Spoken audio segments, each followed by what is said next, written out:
Madame, Monsieur, bonsoir. Au fil des jours, les attentats suicides se multiplient au Cameroun. Cela a commencé par Fotokol en juillet dernier, puis ce fut au tour de Maroua, de Kerawa et de Kolofata. Maintenant, au total, c'est une centaine de morts qui a déjà été enregistrée, ainsi que plus de 250 blessés. Alors, que faire devant cette terreur qui s'amplifie? Ne faut-il pas discuter avec les auteurs de ces actes, si tant il est vrai que Boko Haram en est l'auteur? Avec moi, exceptionnellement, ce soir, pour examiner cette question, un seul invité, pour des raisons indépendantes de notre volonté, Raoul Soumo. Bonsoir, Raoul Soumo. Guy Zogo, bonsoir, et je veux dire bonsoir à vos milliers de téléspectateurs qui nous écoutent très certainement en ce moment.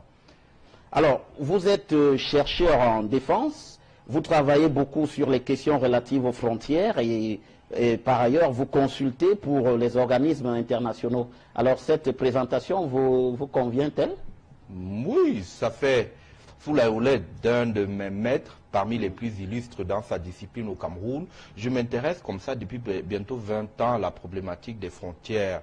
Après m'être focalisé pendant 3-4 ans sur la question des tracés, c'est tout naturellement que j'ai glissé vers les conflictualités qui affectent les frontières camerounaises, en particulier, en général celles de l'Afrique. Et les conflictualités, justement, qui affectent nos frontières. Parmi celles-là, on peut mettre l'insécurité transfrontalière, notamment Boko Haram. Et c'est comme tel qu'aux côtés d'autres personnes, nous avons été, nous sommes, je pense, à l'avant-garde de la réflexion, de la démarche réflexive autour des conditions ou alors des modalités, non seulement des conditions de l'émergence de la menace, mais également des modalités de sa gestion.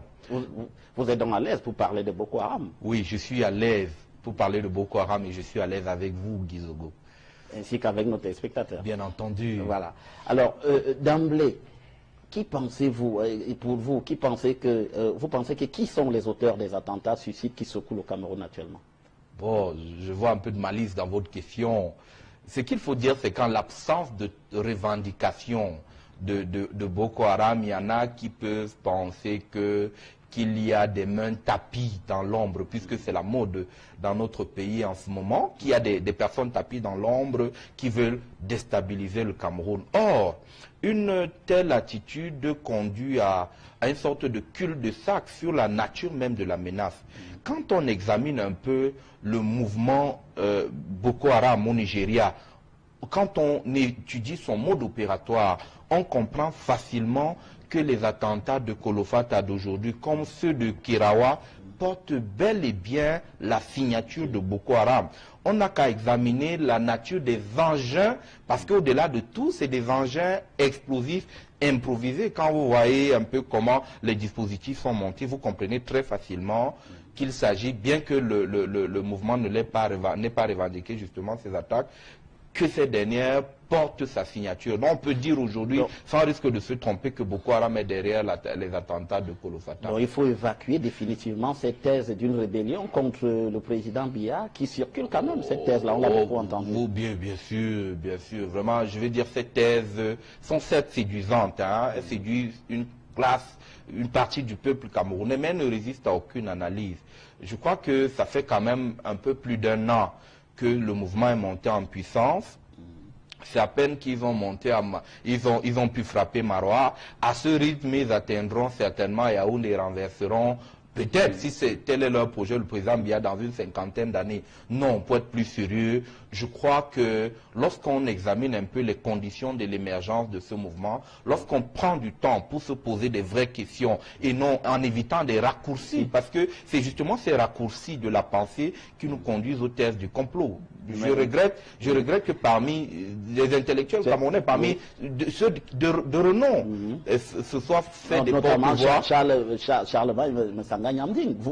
Oui, il n'est pas le seul. Je crois, j'ai lu chez un de vos confrères récemment que l'un des plus illustres internationalistes camerounais, je parle du professeur Jean-Emmanuel Pondi, aurait relayé, j'ai parlé du conditionnel, cette information. J'ai eu la chance, le privilège et l'honneur de faire un ou deux plateaux et de continuer des discussions sur des réseaux sociaux avec le professeur Mathias Onangini, qui lui aussi relève cette thèse.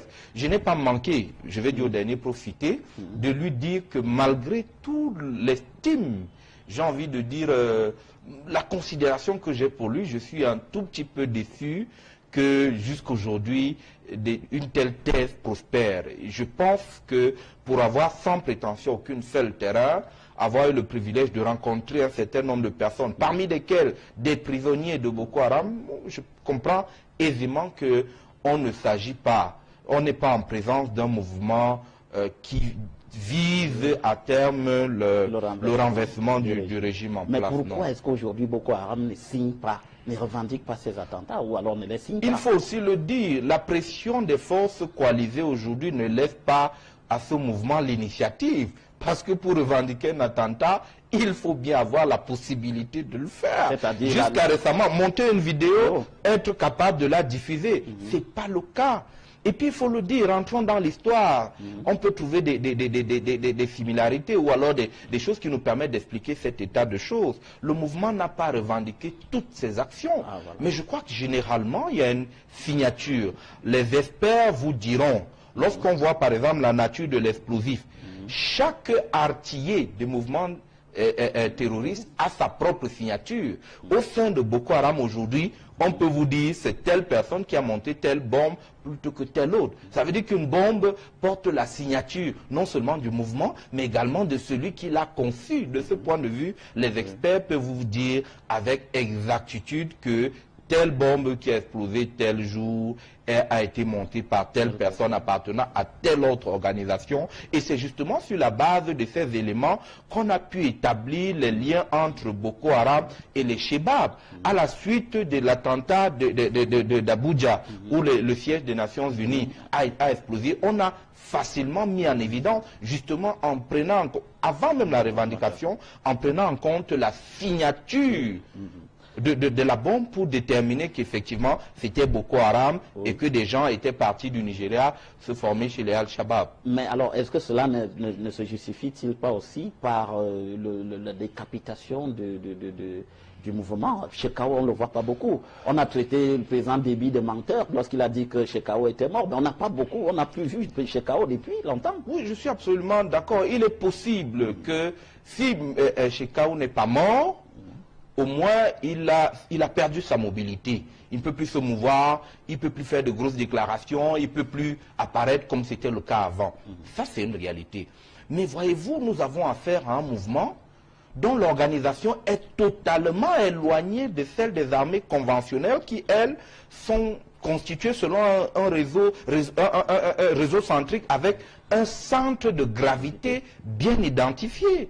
Mais vous avez en face de vous un mouvement qui a une multitude de centres de gravité. Déjà que les experts ne s'accordent pas. C'est quoi le centre de gravité d'un tel mouvement? Est-ce que c'est le ravitaillement, ses capacités en ravitaillement? Est-ce que c'est la tête, c'est-à-dire en termes de la direction? Est-ce que d'aucuns vous disent que le vrai centre de gravité d'un mouvement terroriste du type Boko Haram, c'est son rapport aux populations. Donc on parle d'hydre, parce que vous coupez une tête, l'autre sort plus loin. Donc ceux qui commettent les attentats aujourd'hui, pour vous, ne sont pas forcément des gens qui reçoivent des ordres très loin, qui peuvent... Quand on a analysé, quand on a pris le temps d'analyser l'organisation d'un tel mouvement, on comprend qu'en dessous de la Choura des 30 membres qui constitue un peu comme le Conseil suprême de Boko Haram, qui ne se réunit pas en un seul endroit, qui utilise des téléphones satellitaires pour communiquer, donner des instructions et autres. Donc en deçà, je disais, de cette choura,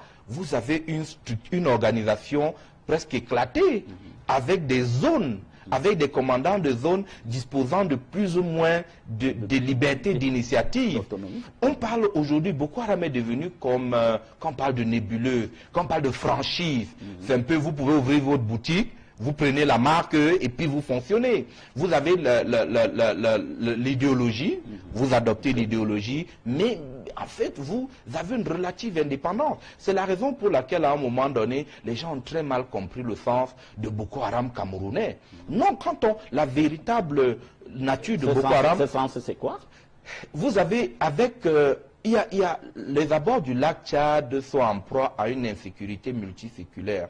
Avec l'émergence de Boko Haram, beaucoup d'entrepreneurs du crime organisé camerounais se sont recyclés dans Boko Haram. Et du coup, vraiment, quand on connaît le lien entre les différents trafics et le terrorisme, on comprend facilement que beaucoup de ces entrepreneurs du crime aujourd'hui sont là pour se faire de l'argent d'abord et utilisent le parapluie de Boko Haram. Pas véritablement l'idéologie de Boko Haram. Et c'est la raison pour laquelle aujourd'hui, contrairement au Nigeria, Boko Haram n'a pas la même capacité de projection en territoire camerounais. Mais il y a quand même les attentats, Raoul Soumo. Je suis absolument d'accord. Depuis des semaines, Raoul Soumo, le gouverneur de l'ESM Nord, M. Minjiawa Bakari, est allé sur le terrain. On nous a annoncé beaucoup de mesures de sécurité, mais on voit toujours des attentats. On a quand même l'impression qu'on atteint une vitesse de croisière. C'est tous les 10 jours pratiquement maintenant. Je suis d'accord. Vraiment, je voudrais dire la peine que j'ai aujourd'hui à chaque fois que je perds un compatriote dans de telles circonstances. Mais la vérité, c'est quoi? N'en déplaise à certains, le recours à ce nouveau mode opératoire en territoire camerounais traduit justement le déséquilibre capacitaire en défaveur de Boko Haram, déséquilibre né justement de la montée en puissance des forces alliées à la suite des initiatives nigérianes, tchado-camerounaises. Boko Haram se trouve affaibli. Donc vous considérez... de manière accessoire, c'est vraiment de manière accessoire que l'on assiste à des attaques contre les positions des forces de défense du Cameroun. Aujourd'hui, Boko Haram qui est obligé de développer une stratégie du faible au fort ne peut que faire recours aux mouvements aux attentats de type kamikaze. Il s'agit de faire un maximum de victimes avec un minimum de combattants. Voyez-vous, on fait état aujourd'hui de deux jeunes de 15 ans. Mais n'eût été la vigilance, quoi qu'on en dise, n'eût été la vigilance d'un ou deux membres du comité de vigilance, mais on aurait eu, ça aurait été un carnage. Pareil, lors du précédent attentat à Kirawa, n'eût été la vigilance d'un élément de nos forces de défense et de sécurité, l'autre jeune fille serait rentrée à l'infirmerie, il aurait fait un maximum de morts. Je crois que la mayonnaise a commencé à prendre en ce qui concerne la construction d'une conscience collective du danger, et du coup, les gens savent repérer des attitudes suspectes, le renseignement fonctionne plus ou moins bien, c'est vrai que c'est amélioré, mais je pense qu'il y a un certain nombre de choses. Boko Haram aujourd'hui en perte de vitesse est obligé d'utiliser ce type de mouvement. N'oublions pas non plus que Boko Haram a perdu beaucoup de combattants. Il y a une véritable saignée dans ses rangs. De ce point de vue, le mouvement ne peut que faire recours à la lâcheté, utiliser des enfants pour tuer un maximum de personnes. Je ne trahis aucun secret si je dis aujourd'hui que certains de ces kamikazes n'ont pas conscience de l'acte qu'ils vont poser. Ils sont drogués, c'est ce que vous voulez dire? Pas nécessairement. C'est-à-dire, c'est vrai qu'à un moment donné, on a pensé que les charges étaient à actionner à distance. Mais je crois que il y a 2-3 éléments qui tendent à refuter cette thèse-là. C'est-à-dire, quand vous prenez un truc, n'oubliez pas qu'on a arrêté des filles avant qu'elles ne se fassent exploser. On a eu le temps d'étudier le dispositif, de comprendre qu'en réalité, il y avait les filles elles-mêmes qui actionnaient les charges. Donc il faut aujourd'hui, ce qu'on essaie de faire, nous à notre niveau centre d'études où j'ai l'honneur de travailler, nous essayons un peu de comprendre un peu les itinéraires de ces enfants. Comment en arrivent-elles là? Comment est-ce qu'elles en arrivent à vouloir mourir? Donc c'est d'autant plus intéressant. Mais les cas qu'on a jusqu'ici disent quoi? Les cas qu'on a jusqu'ici disent que généralement, c'est des familles en fuite qui sont recueillies par des gens, un aladi par exemple, et à qui on fait on offre un certain nombre de libéralités à la famille. La contrepartie, c'est que des enfants parfois petits, peuvent y aller. On a également un cas d'une jeune fille, parce que vous savez, dans la région, les mariages précoces sont légion, d'une jeune fille qui a épousé un adepte de Boko Haram, un combattant de Boko Haram, qui est mort et qui a fait le choix de mourir pour retrouver son époux, oui, mais également de le venger en tuant le maximum. Alors, c'est un lavage de cerveau, alors. On peut bien entendu. Une opération pareille. Bien entendu. Bien entendu. Et figurez-vous, même au Cameroun, certaines de nos écoles coraniques sont des laboratoires pour le lavage des cerveaux. Je ne vais pas faire insulte. Les islamistes n'ont pas le monopole de ça. Vous n'avez qu'à voir dans nos églises dites réveillées ici. Vous avez votre enfant qui finit par vous dire que vous êtes le diable. Ainsi de suite. Non, je pense qu'il y a une véritable entreprise de lavage des cerveaux dans la zone avec des jeunes qui ont été recrutés. Alors, pour revenir à ce recul dont vous parlez à propos de Boko Haram, donc pour vous, vous considérez que le fait que Maroua, par exemple, qui est le chef de la région de l'extrême nord, ne soit plus attaqué, mais plutôt des villes, on ne va pas dire secondaires, mais qui n'ont pas la même portée, la même importance. C'est un recul. C'est-à-dire qu'aujourd'hui, on a Kolofata, c'était Kerawa il y a quelques jours. Donc, c'est un recul pour vous de Boko Haram dans sa capacité de nuisance. Dans un sens, oui, je développe. Dans un sens, parce qu'aujourd'hui, quand vous prenez Kerawa séparé du Nigeria par un petit cours d'eau, quand vous prenez Kolofata, bref, toutes ces localités sont pratiquement à cheval sur la frontière.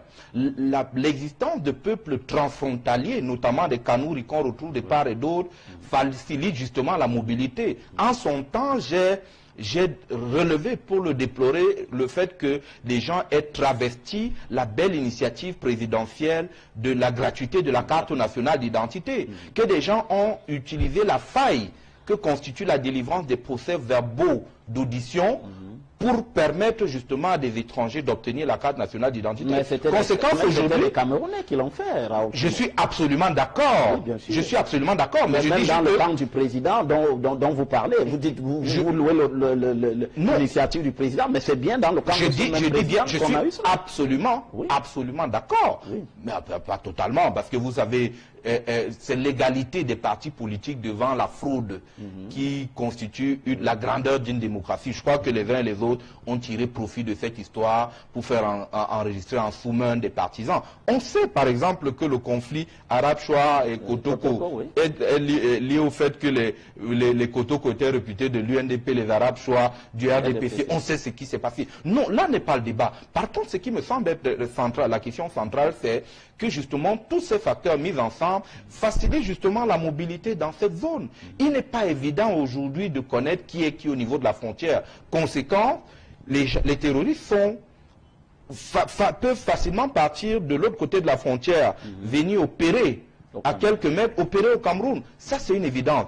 Aujourd'hui, l'ensemble des mesures qui a été pris au niveau de Maroua réduit justement la mobilité des terroristes. Aujourd'hui, je ne dis pas que c'est exclu. Je n'ai jamais exclu non plus l'existence à Maroua, comme ailleurs, des cellules dormantes de la secte islamiste. Je n'ai pas exclu cela. Je n'exclus par conséquent pas l'éventualité d'un attentat de type kamikaze dans des grandes localités. Je crois savoir que les services compétents en ont pleinement conscience et prennent des mesures. Bon, on peut en discuter l'efficacité à un certain niveau, mais je pense qu'il y a des mesures qui sont prises justement pour que ça n'arrive plus à Maroua, que ça n'arrive pas à Garoua, ça n'arrive pas à Yaoundé non plus. Mais ces mesures sont facilement contournables au niveau des périphéries nationales, ou en dehors des forces de troisième, enfin des forces armées, les forces de police ont disparu de nos frontières. Il n'y a plus de police pratiquement. La gendarmerie non plus. Vous travaillez aux frontières, comment cela s'explique? Ça s'explique par deux choses. La première, c'est que les forces de première et deuxième catégorie n'ont pas vocation à faire la guerre dans un premier temps. Deuxièmement, l'insécurité a fait à ce que vous aviez des brigades de gendarmerie de 5-6 personnes. Qu'est-ce que pouvaient ces 6 personnes face à la horde des barbares? Ces personnes ont carrément déserté. Oui, ont déserté. C'est la réalité sur le terrain aujourd'hui. Au niveau de nos périphéries nationales, sur la ligne de front, la police et la gendarmerie sont absentes. Il faut également relever qu'aujourd'hui, c'est les forces de troisième catégorie qui, à un moment donné, se livrent à des actions de police à ce niveau-là. Du coup, ça devient compliqué. Voyez-vous, quand on revient à l'exemple de Kerawa la dernière fois, même les services de santé sont partis de Kerawa. Quand vous allez à Photocol, la douane n'est plus là. Mais à Koussiri, il y a aussi pratiquement plus personne. Oui, mais c'est mieux qu'au niveau des périphéries. Vraiment, à Koussiri, on est encore dans le seuil de l'acceptable. Mais vraiment, au niveau de ces périphéries, je suis au regret de dire qu'en dehors des forces de troisième catégorie, l'État est presque absent. Malheureusement. Donc, de ce point de vue, ça complique un peu les choses. Il faut aussi se dire que le Cameroun, qui a signé des conventions internationales en matière de migration, notamment de migration forcée, le Cameroun est obligé de recueillir sur son territoire la masse importante des personnes qui fuient les violences au niveau du Nigeria. Malheureusement, les adeptes de Boko Haram se fondent au sein de ces réfugiés et viennent opérer en territoire camerounais. C'est le prix à payer. Il est important aujourd'hui qu'un certain nombre de mesures soient prises pour que ça n'arrive pas. Alors, donc pour vous, les auteurs des attentats, ce sont d'abord des étrangers, ce ne sont pas des Camerounais qui commettent, pas nécessairement. Il faut dire que on a commencé, je crois que j'ai eu la chance de lire un certain nombre de personnes qui ont commencé à tirer la sonnette d'alarme sur le recrutement des Camerounais depuis 2006. Pratiquement. Donc, j'ai parlé tout à l'heure du caractère... Par Boko Haram, bien entendu. Du caractère transfrontalier des peuples. Il y a également la misère qui a facilité pendant longtemps le recrutement des jeunes Camerounais de l'autre côté. Vous voyez, des gens qui n'ont rien à faire, du coup, aujourd'hui, le crime organisé, en fait, vous appellerez ça le terrorisme, devient la seule issue. Non, beaucoup de Camerounais sont partis. Il y a des villages entiers qui ont été infestés par Boko Haram. Il n'est pas exclu aujourd'hui que les enfants de ces villages, qui avaient déjà pris l'habitude de revenir chez eux pour chercher de quoi manger, voilà, reviennent aujourd'hui. Et n'oubliez pas non plus, quand on étudie le mode opératoire, c'est qu'après avoir recruté des Camerounais, on les formait à la forêt de Sambisa, 2-3 mois plus tard, pour marquer leur allégeance, ils devaient venir égorger leurs parents dans leur village. De ce point de vue, je pense qu'on peut penser, permettez la tautologie, on peut croire que des jeunes Camerounais, des jeunes recrues Camerounais de Boko Haram reviennent dans leur pays, dans leur village, pour perpétrer les attentats de type kamikaze. Ça, c'est une éventualité. Mais vous savez, généralement, la frontière fonctionne généralement comme un Janus bifront, avec deux fronts. L'ennemi, c'est toujours l'étranger, très souvent. Et le national, je veux dire celui de l'intérieur, est la victime. Non, mais pour être plus sérieux, vous avez des Camerounais qui servent dans Boko Haram, qui reviennent frapper en territoire camerounais, justement en mettant à profit leur connaissance du terrain. Mais vous avez également des Nigérians qui ont le know-how pour venir justement se livrer à ce type d'activité sur le territoire camerounais. Oui, mais alors, 7 morts aujourd'hui à Kolofata, et il y en avait un peu plus à Kerawa, cela vous conforte dans vos positions, mais c'est clair que c'est toujours quand même des Camerounais qui sont morts. Oui, bien. Même si le nombre vous semble décroître. Absolument, absolument. Je crois que au-delà de la petite émotion que j'observe ci et là, je crois que parce que c'est des civils qui meurent, on n'en parle pas suffisamment. Dieu seul sait à quel point les populations du Logon Echari et du Mayo Sava sont meurtries dans leur chair. Ces populations qui reçoivent quasiment au quotidien les assauts de ces bandits qui viennent se ravitailler, qui viennent tuer, qui viennent brûler, on n'en parle pas suffisamment. J'espère qu'on n'attendra pas lorsque Douala ou Yaoundé seront touchés pour que la mobilisation s'accentue, parce qu'il faut dire, j'ai évoqué tout à l'heure la possibilité d'avoir des cellules dormantes dans les principales villes du Cameroun. Quand je voyage, j'observe. Vraiment, quand il y a des bonnes pratiques, je dis il y a des très bonnes pratiques. Je reviens par exemple du département, un département comme le Noun, qui pour moi, au début, constituait le maillon faible de la défense, à cause justement de la grande présence des Wahhabites. Moi, je l'ai dit ici, chez un de vos confrères, le Noun un peu, à un moment donné, vous avez l'impression que vous êtes en Tchétchénie, compte tenu du nombre important de burkas que vous voyez à ce niveau. Mais à ma grande surprise, j'ai fait le terrain récemment, je me suis rendu compte que le préfet des Féans, une synergie entre le commandant des compagnies de la gendarmerie que j'ai rencontré, entre lui, le préfet, le sultan du Noun. Bref, il y a cette synergie-là qui a permis justement que nous cesse d'être le maillon faible. Le seul regret que j'ai, par exemple, et ça c'est peut-être un cri de cœur, vous avez le barrage de la Mapé. Oui. Où aujourd'hui, bien que la gendarmerie soit territoriale, elle n'a pas la possibilité de s'émouvoir. Donc je crois que si les autorités compétentes... Sur le barrage, la Mapé. Dans le barrage, il faut des moyens nautiques. Il faut des moyens nautiques justement pour que la gendarmerie se déploie. Parce que voyez-vous, au niveau du barrage de la Mapé, par exemple, où il y a une forte communauté, je crois que le cheval de Troie peut partir de là. Vous avez des zones de non-droit où les gens ne peuvent pas aller, où vraiment il faut faire 2-3 jours pour des gendarmes, utiliser les moyens vraiment de fortune pour y arriver. Je crois que au-delà des mesures qui sont prises par les autorités locales, je crois qu'au niveau central, des mesures doivent être prises. Malheureusement, à côté de ce bel exemple que je viens de présenter, vous avez des gens qui continuent à s'amuser sur la voie publique. Vous avez des checkpoints. Je m'amuse généralement quand je vois même à Yaoundé la folie qui consiste pour tout le monde à acheter des détecteurs de métaux. Mais je dis, mais écoutez, alors, on s'amuse. Ça, ce n'est pas efficace pour vous, les détecteurs de métaux? Je pense que ces détecteurs de métaux ont une efficacité limitée. Parce que quand vous voyez le dispositif, où est-ce qu'on contrôle? Si vous venez contrôler à l'entrée d'une salle, par exemple, et que justement à votre niveau, le kamikaze actionne sa charge, voyez-vous c'est-à-dire la portée. Oui, tout le monde va mourir dans la salle. Non, je crois qu'il faudrait, au-delà de la conscience collective du danger qu'il faut construire et qui a commencé à être fait, je pense qu'il faudrait que les forces de police et de gendarmerie soient suffisamment formées. Parce que quoi qu'on dise, nous faisons, et ça, il n'y a aucune honte à le reconnaître, nous faisons face à une menace nouvelle. Vous avez des gens qui ont été formés dans un contexte précis que je n'ai pas envie d'évoquer ici, mais qui aujourd'hui font face à une menace différente. Quand je vois par exemple, aujourd'hui, il est encore facile pour vous de partir de Yaoundé pour Ngaoundéré sans qu'on ait un véritable checkpoint. Il faudrait qu'on arrête le théâtre qui consiste à faire descendre des gens des bus. Mais qu'est-ce que vous faites quand les gens... Il y a un scanner qui a été installé à l'entrée de la ville de Yaoundé. Venant du côté, quand vous venez entre les deux villes Yaoundé et Douala, vous avez un scanner. Tous les véhicules sont scannés. Et là, de ce point de vue. Vous savez, c'est pas Yaoundé et Douala, parce que je crois qu'il y a un axe nord-sud, et cet axe-là, il y a deux voies. À ce que je sache, peut-être il y en a plusieurs. Vous pouvez passer par Tibati, vous atterrissez à Yaoundé, il n'y a pas de scanner. Vous pouvez passer par Bertoua, à ma connaissance, il n'y a pas de scanner. Vous pouvez passer par Fouman, il n'y a pas de scanner à ce que je sache.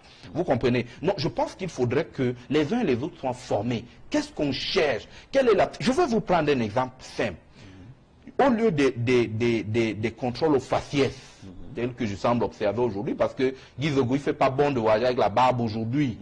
Au-delà des contrôles aux faciès... Et c'est pour cela que vous ne l'avez pas. Et je ne l'ai pas, justement.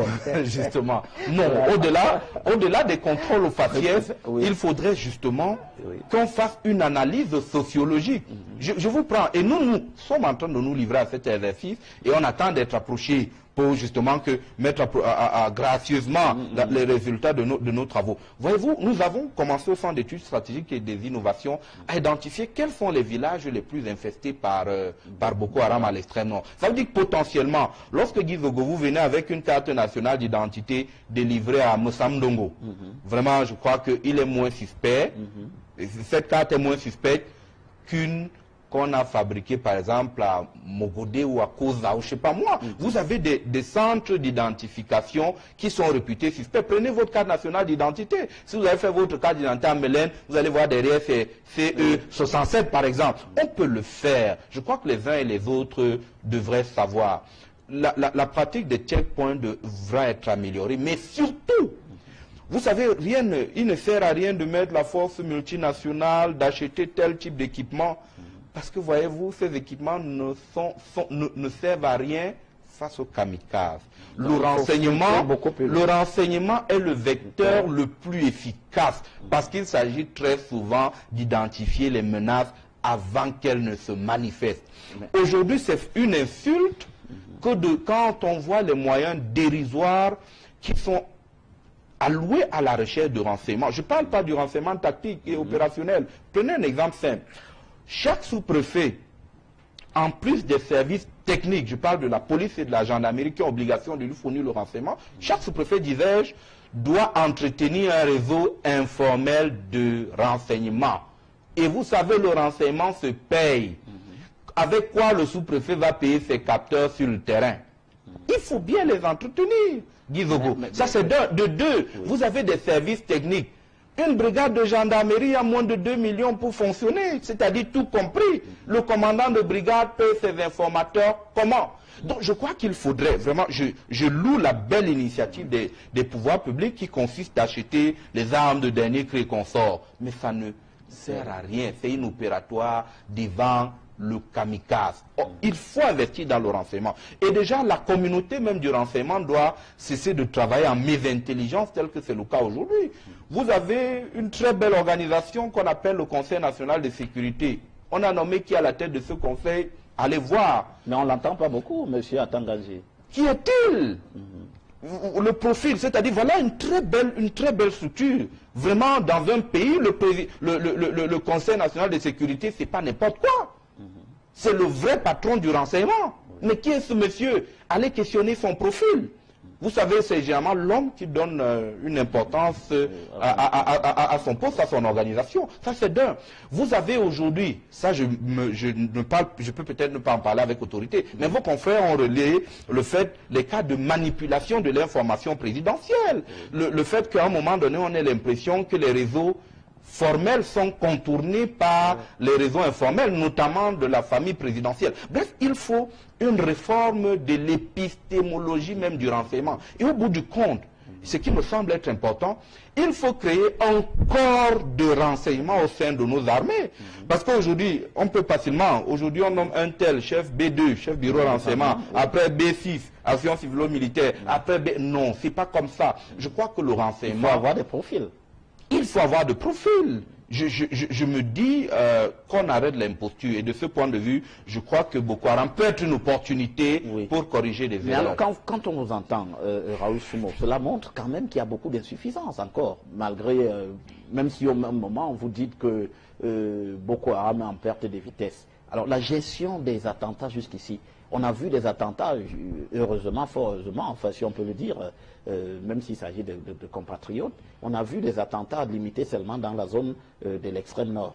Mais on a vu des décisions effectivement qui ont été prises, on a vu un nombre de... Mais le relâchement semble assez manifeste sur le terrain. Les mesures ne sont pas tellement efficaces. Et alors, est-ce qu'on ne reste pas là à la portée des attentats qui pourraient arriver jusque dans les grandes périphéries? Vous avez lâché le mot, Guy Zogo. Vous avez lâché le mot. Relâchement.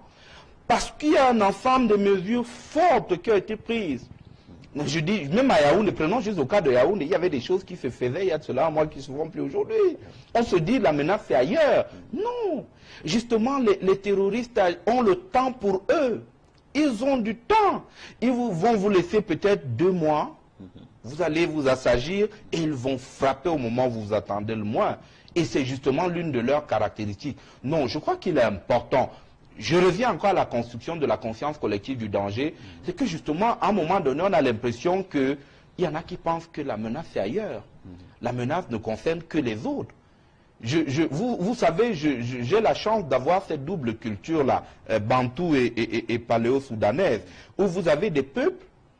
Chez les paléo-soudanais, vraiment, quand quelqu'un décède, on dit c'est la volonté de Dieu. 3 jours plus tard, on passe à autre chose. Mais je connais également comment ça se passe chez nous autres bantous. Je crois que le décès, vous voyez combien de temps ça prend pour des obsèques, et ainsi de suite. Non, je ne souhaite pas que ça arrive. Vraiment, c'est avec beaucoup de peine que j'apprendrai qu'un seul de mes compatriotes, un autre compatriote est décédé. Pour que cela n'arrive plus, il faut prendre un certain nombre de mesures, de bonnes mesures, sortir de la logique qui me semble aujourd'hui théâtrale. On ne peut plus laisser la place à l'improvisation. Je crois savoir que des mesures ont été prises, c'est vrai. Les unes les plus courageuses que les autres.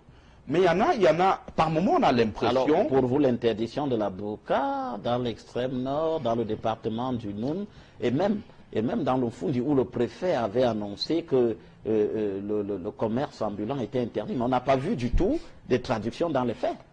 Prenons le cas de la burqa, par exemple. Vraiment, je n'en déplaise à de très bons amis, ça aurait été faire preuve d'irresponsabilité que les préfets responsables en chef du maintien de l'ordre dans leur territoire de commandement ne prennent pas cette mesure. Parce que lorsqu'on voit le mode opératoire de Boko Haram au Nigeria et au Tchad, on comprend aisément que ces individus, justement, se cachaient leurs engins sur des burqas. Vous savez, quand le préfet Awa Fonka a pris à l'époque un arrêté interdisant les mouvements de motos, beaucoup l'ont très mal compris. Beaucoup. À un moment donné, cette mesure, et aujourd'hui même d'ailleurs, a fortement réduit la mobilité de Boko Haram, qui justement pour ses actions d'éclat utilisait des motos. Du coup, vous ne pouvez pas savoir que voilà comment les gars opèrent et ne pas agir. Je crois que face à la menace, les uns et les autres devraient accepter des restrictions de certaines de leurs mesures. Mais bon, si on va jusqu'à l'autre volet, c'est le commerce ambulant. C'est le prototype même des mesurettes qu'on prend généralement rapidement et puis qui, à mon humble avis, me semble pas efficace. Oui, mais cela voudrait dire que la menace est là, elle est toujours omniprésente. Absolument. Mais en même temps, qu'est-ce qu'on sait exactement de Boko Haram aujourd'hui? On a quel type de rapport avec, vous savez, il semble bien qu'on a pu interpeller un certain nombre de personnes. L'interpellation et l'exploitation de certains adeptes de Boko Haram a permis de connaître au moins la structure du mouvement, ses motivations, une partie de ses financements. Et je crois qu'un de vos confrères a, ces derniers jours, il y a cela, je crois, 1 ou 2 semaines, sorti un article où il sortait pratiquement l'organigramme de Boko Haram qui a 2-3 noms, exception, à 2-3 noms, s'avère être le bon organigramme. Donc aujourd'hui, vous avez des gens que vous interceptez, il y en a qui veulent coopérer, il y en a qui vont jusqu'au bout dans leur allégeance à la secte islamiste. Mais quand vous prenez le premier groupe, vous comprenez qui est qui fait quoi, et l'exploitation justement de ces gens a permis aussi de démanteler certaines cellules dormantes au Cameroun. Et on sait par exemple que certains fonctionnaires de police ont été interpellés à la suite de l'exploitation de ces personnes qu'on a interpellées. Il faut aussi savoir qu'on a essayé de comprendre un peu comment le mouvement fonctionne, quel est le mode opératoire. C'est vrai qu'il faut améliorer. Il faut définir, au-delà de ce qui est fait aujourd'hui, le bon questionnaire, qu'en dehors des militaires ou alors des services compétents qui sont en charge d'interroger ces gens, que des psychologues, bref, que des spécialistes de plusieurs bords interviennent justement dans l'interrogatoire de ces personnes pour déceler au-delà des non-dits. Qu'est-ce qui peut servir justement à la connaissance de la menace? Parce que Sun Tzu dit, pour combattre ton ennemi, il faut mieux le connaître, justement. Mais il ne faut pas prioriser. Pour vous, il faut plus seulement prioriser la violence, alors comme mode de réponse. Boko Haram a dit que, on a vu jusqu'ici, comme on le dit depuis le début de cette émission, la réponse militaire du Cameroun, mais les attentats ne s'arrêtent pas. Est-ce qu'il ne faut pas envisager effectivement une autre possibilité, notamment la possibilité, on a vu là avec les otages, on a discuté avec qui, vous qui êtes introduit dans ces milieux-là, avec qui on a discuté dans la question des otages? Il me semble, je ne suis pas si introduit que ça. Non, mais il me semble que vous avez des intermédiaires, notamment des autorités traditionnelles qui ont été mises à contribution. Des médias ont également fait état de l'implication d'une certaine élite qui jouit d'une certaine aura au-delà des frontières du Cameroun. Ces élites ont mis en contribution leur relais au niveau du Nigeria pour obtenir la libération des otages. Et, des élus locaux, notamment un député, a fortement été mis à contribution par le Cameroun. J'insiste et je reviens à ce que je disais tout à l'heure, le caractère transfrontalier des peuples a du bon et a du moins bon. Et dans le cas d'espèce, on a su utiliser justement des relais qu'avaient ces élites auprès de leurs frères de l'autre côté de la frontière pour obtenir la libération des otages. Mais de manière claire, vous posez la question de savoir... Mais oui, est-ce qu'il ne faut pas discuter avec Boko Haram sur la question des attentats suicides? Est-ce qu'il n'y a pas lieu mais M. Bouhari a par exemple dit avant son élection qu'il a beaucoup critiqué Goodluck Jonathan, qui n'avait pas assez discuté. Il a estimé notamment qu'on avait exécuté le prédécesseur de M. Shekau et que cela avait davantage radicalisé Boko Haram. Alors est-ce que cette ouverture ne semble pas envisageable? Moi j'ai l'impression que, bon, je ne vais pas faire insulte au chef d'un État, d'un grand État par ailleurs ami, mais je crois que cette déclaration du président Bouhari, non seulement à l'égard de son prédécesseur, mais sur cette option, traduit justement une méconnaissance de la menace. Prenons le cas du Cameroun. Vous voulez discuter avec Boko Haram? Ok, vous discutez, vous négociez sur quoi? Et avec qui? Parce que là, c'est les deux questions fondamentales qu'il faut se poser. Commençons par avec qui? Mais on a des prisonniers, des prisonniers qui peuvent servir de... Là n'est pas la question. Oui. L'expérience du Nigeria nous enseigne que quand vous commencez à négocier avec une personne, il y a 4 autres personnes qui surgissent pour dire l'illégitimité de celui avec qui vous discutez. Le Nigeria est peut-être à sa 3e tentative de négocier avec Boko Haram. La nature même du mouvement, son caractère éclaté. Vous allez négocier avec le zone centre ou alors celui de la zone nord qui est plus ou moins indépendant de Shekau. Non, la structure même du mouvement fait qu'il soit impossible aujourd'hui de négocier avec comment cela se passait avec les otages? Avec les otages, c'est juste que, je vous ai dit, que vous aviez des entrepreneurs du crime organisé qui opéraient sur le territoire camerounais, ça c'est d'un. Bien que ces otages étaient par la suite passés à Boko Haram, le mouvement terroriste avait besoin d'argent et avait intérêt à la négociation. Ce n'est plus le cas aujourd'hui. Non, je veux dire, l'enjeu même de la négociation n'est plus le même. Aujourd'hui, vous êtes dans une situation où, quel est l'objectif de Boko Haram? Boko Haram dit, écoutez, nous on veut créer un califat. Ça veut dire quoi? Nous on prend une partie du Nord Cameroun et puis on constitue l'ancien Kanem Bornou. Vous comprenez un peu? Oui. Mais le Cameroun va négocier sur quoi? C'est pas possible. Il y a vous allez négocier vraiment votre souveraineté sur un territoire avec un mouvement comme celui-là. C'est pas possible. Et vous allez voir Boko Haram, avec ce type de mouvement, de manière générale, plus vous donnez, plus ils en demandent. Aujourd'hui, je suis de ceux qui pensent qu'on ne peut pas négocier avec Boko Haram. Ce qu'il faut faire, c'est quoi? Première des choses, terroriser les terroristes. Pour parler un peu comme Mosé Chalon et consorts. Il faut les terroriser, leur enlever la mobilité, faire que la peur change de camp, que les chefs de Boko Haram se sentent traqués. Oui, Raoul Soumbo, ça c'est la première, oui. Quand vous le dites, on a quand même vu, le Cameroun a fermé les yeux pendant longtemps sur les activités de Boko Haram aussi, notamment dans l'extrême nord.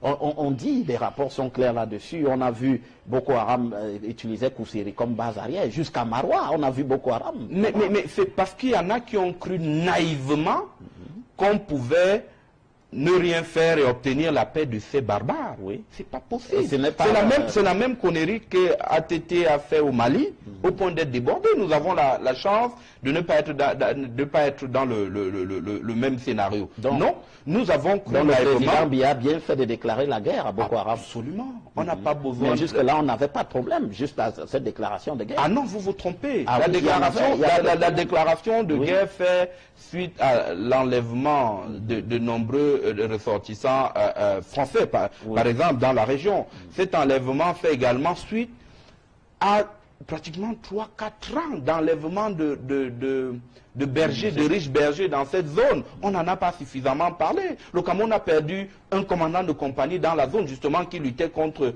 ce qu'on estimait à l'époque être des coupeurs de route. J'ai le plaisir, je suis sur un projet éditorial en ce moment, j'ai le plaisir de lire vos confrères qui déjà depuis 2012 tiraient la sonnette d'alarme sur les exactions de Boko Haram en territoire camerounais. Moi je pense que pendant longtemps, ceux qui sont à Yaoundé ont cru que non, voilà, vraiment ne les attaquons pas. Ils vont nous laisser tranquilles.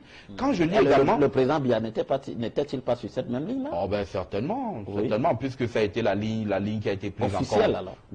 Je ne sais pas jusqu'à quel niveau officiel, mais quand je lis vos confrères, quand je dépouille la presse de l'époque, je me rends compte que les sources militaires locales disaient voilà vraiment Yaoundé nous attache les bras, nous voulons agir, mais Yaoundé ne demande pas à agir, ainsi de suite. on a laissé pourrir la situation. Ça, c'est une évidence. Mais vous savez, l'erreur est humaine, mais vraiment, c'est plus grave lorsqu'on persiste dans l'erreur. Certainement, les autorités camerounaises ont pris conscience du caractère, à la limite même inique, de la démarche, d'où la déclaration de guerre, d'où la prise d'un ensemble de mesures fortes. Quoi qu'on dise aujourd'hui, à un moment donné, effectivement, vous faites bien de le relever, Boko Haram se mouvait comme en territoire conquis. On ne l'a peut-être pas admis. La localité de Goulfé était un peu comme la Tchétchénie où tout le monde venait se ravitailler, la Séléka, le Maine des consorts. C'était notoire. Dans un contexte marqué par le recul des eaux dans le lac Tchad, les jeunes pêcheurs se sont recyclés dans le transport des Kalachnikovs. On payait le transport d'une Kalachnikov à 50 francs et d'un obus à 250. C'était connu de tous. Des autorités administratives se sont fait, malgré elles, des complices de ces gens, parce que vous ne savez pas avec qui vous traitez. Imaginez, on vous nomme, vous, Guy Zogo, sous-préfet à Photocol, par exemple. Un riche aladji vient vous offrir beaucoup d'argent ou alors une voiture. Et vous dit vraiment, lui, c'est lui qui transporte le carburant. Mais vous ne savez pas ce qu'il y a dans ces citernes. Vous donnez des instructions au commandant de brigade, ainsi de suite. Non, moi je pense que c'est la raison pour laquelle l'une des premières mesures fortes prises par le président de la République a été justement les mutations au niveau de la préfectorale. Faire partir de la zone des autorités administratives qui, sans le savoir, pouvaient avoir des accointances avec Boko Haram. Il y a certaines, au-delà de la création des unités, de la montée en puissance de ces unités, de l'acquisition des armes et tout le reste, le Cameroun a pris un ensemble de mesures pour qu'on ait le résultat qu'on a aujourd'hui. C'est déplorable de le dire. Les attentats traduisent justement plus qu'il y ait le déséquilibre capacitaire. Parce que, rappelez-vous, avant, Boko Haram était dans un processus de territorialisation. Il s'agissait d'attaquer les positions de nos forces de défense pour prendre ces places-là, ces espaces-là, se constituer un califat. Oui. Est-ce que votre optimisme ne devrait pas être... on ne devrait pas mettre un bémol sur votre optimisme? Parce qu'au Tchad, faisons la comparaison, voilà. Au Tchad, il y a eu des attentats, N'Djamena notamment. On va dire à Yaoundé, il n'y en a pas eu. Mais sauf que depuis plus d'un mois, il n'y en a plus au Tchad, là. Au Cameroun, il continue à en avoir, même si vous dites que cela traduit le déficit capacitaire de... Guy Zogo, oui. Je suis désolé de vous le dire. N'Djamena, c'est la capitale. Oui. Vraiment la forte présence, la militarisation de la capitale du Tchad a permis justement qu'aujourd'hui, on n'a pas encore, je dis bien encore, de nouvel attentat à N'Djamena. Aujourd'hui, il n'y a pas d'attentat. Il n'y a pas eu d'attentat à Yaoundé. Oui. C'est au moins un signe que le mouvement n'a pas la possibilité de le faire. Au Cameroun, au Nigeria, Boko Haram a montré sa capacité de projection loin de ses bases. Et l'attentat d'Abuja en est, contre la représentation de l'ONU, en est la manifestation. Vous avez des attentats à Jos. Au Nigeria, le mouvement a démontré sa capacité à se projeter loin de ses bases. Par contre, au Cameroun, jusqu'aujourd'hui, je ne veux pas être très optimiste. Je pense que si le mouvement ne l'a pas encore fait, c'est qu'il n'en a peut-être pas la capacité. Vraiment, je dis peut-être pas la capacité. Mais j'insiste sur le fait que le statu quo actuel se doit d'être maintenu. Le renseignement doit être accentué pour démanteler d'éventuelles cellules dormantes et également pour éviter de nouvelles infiltrations. De ce point de vue, les forces de police et de gendarmerie devraient non seulement accentuer les checkpoints, mais également identifier les individus suspects, se livrer à des actions de type au coup de poing pour interpeller des gens, comme c'est fait. Mais lorsqu'on vous écoute, Raoul Soumo, alors il y a cette... collaboration où on sait qu'il y a des Camerounais qui maîtrisent très bien le terrain. Qu'est-ce qui a été fait de ce côté-là? C'est-à-dire, vous refusez le terme négociation, mais qu'est-ce qui a été fait en utilisant les relais locaux pour essayer de peser justement sur la secte islamiste? Mais Guy Zogo, vous avez affaire à des malades, vous avez affaire à des fous qui se réclament de Dieu. J'ai pas envie de dire des fous de Dieu. Non, c'est des gens qui, d'une manière ou d'une autre,